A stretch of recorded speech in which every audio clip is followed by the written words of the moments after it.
Back with us now, New York Post columnist Jon Levine. Jon, we've been watching the hearing all day. Your reaction to it? I mean, it was just devastating. Mr. Ziegler is an incredibly credible witness. I mean, that's the first thing I want to get across to your audience. He's a career IRS man. He's been there for a dozen years. He was the lead investigator on the IRS probe investigating Hunter Biden. Criminal probe. He is a Democrat. He is a gay Democrat, as he announced in the hearing. He has absolutely nothing to gain from this. He has everything to lose. It is a crime to bring forward false whistleblower allegations, so he would face serious prosecution if any of this were baloney. So I certainly take him very, very seriously, and I think the charges he put forward need and demand further investigation. You know, the Democrats' attempts to always repeatedly bring up Trump, not a sober look at the evidence, not a sober look at what the whistleblowers were saying. It seemed out of touch and, you know, off the wall. This news out of House Oversight providing evidence that despite Joe Biden's repeated denials, Joe Biden did repeatedly meet with Hunter Biden's business partners, knew about his business dealings dating back to 2013, when he started letting Hunter Biden fly in Air Force Two to do a deal in China. Let's show what House Oversight is assembling here in the way of evidence. What do you think of this, Jon?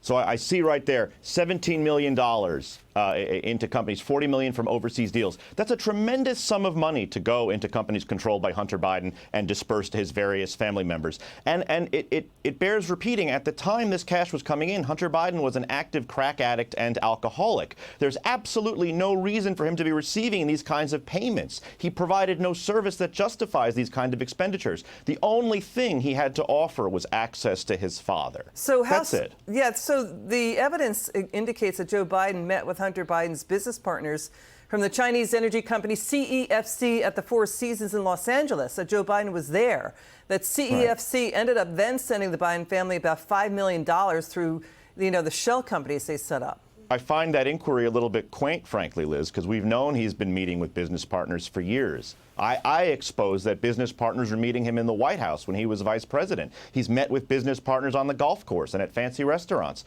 We've known all of this for a very long time. You know, there's an expression, it's the cover-up that's worse than the crime. I cannot sit here and tell you specifically what crime Joe Biden has committed, but I can tell you that there has been a terrible cover-up when he said that he never had any involvement in his son's overseas business dealings, because we know that he did. Well, the FBI informant, you know, he's a veteran informant, paid hundreds of thousands of dollars by the FBI. The allegation he's bringing is that Joe Biden and Hunter Biden took bribes from the founder of Burisma. Burisma had hired Hunter to sit on its board. Still no hard evidence of that. Could these payments been buried in the web of shell companies the Biden family set up? It's possible. Everything's possible. The investigation needs to keep going. And I always say what's going to save us here is going to be paper. So one thing giant federal bureaucracies are good at is generating boatloads of paper.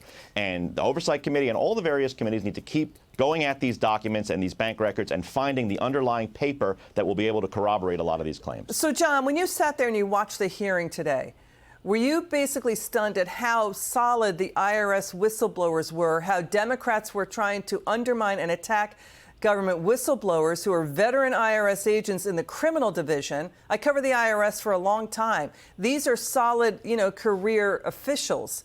You know, and the distinction is this, that the Democrats seem to be all for government whistleblowers when it comes to Trump, but undermining them when it comes to Biden.